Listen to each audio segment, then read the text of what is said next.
د سایرن د غږ اجازه یوازې امبولانس یا فایر برګیډ ته باید چی وي.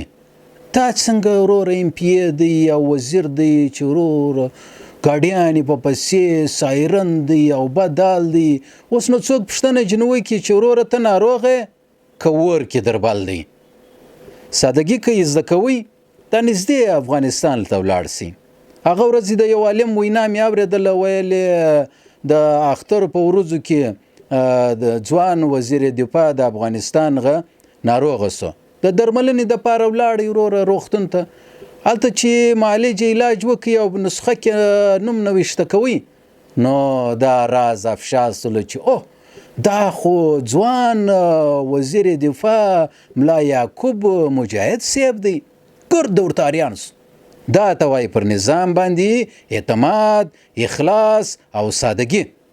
زموږ والا وګوره وروره سایرن بجاویږي، پروتوکول دی، سکیورټي د وروره خلک خو دردا پر وایي چې که څوک مارکیټ بلا کوي، ام پی یا وزیر مارکیټ بلا کوي، بس هلته سکیورټي والا سپیشل برانچ کرایم برانچ او دا نور ته وایي و یاره یو تریټ خو جاري که چې وزیر صاحب ته ډېره خطره ده چې دا پروتوکول مې زیات سي.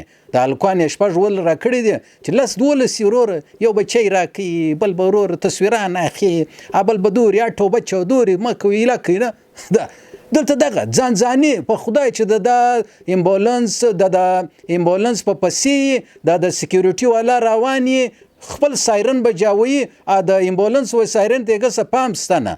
هغه ته وروره په هغه کې خو عوام ناست دي، پای کې خو نو موصوب ناست دي، خېټور ناست دي، هغه روشنو شیان میان به څوک خوري چې ځان ورسي. موږ چې وایي وروره پر ده باندې بدال دی، سکیورټي د ملک په بچاوي، د ملک د دفاع دپاره به یو غټ پلان دپاره میټینګ ته روان یې. باید کې معلوم سي د لشپش د زوی واده دی، د غرمې ډوډۍ لره روان دی. دا د ملک نظام دی، دا د سیستم دی، پر دا به عوام څنګه اعتماد وکړي؟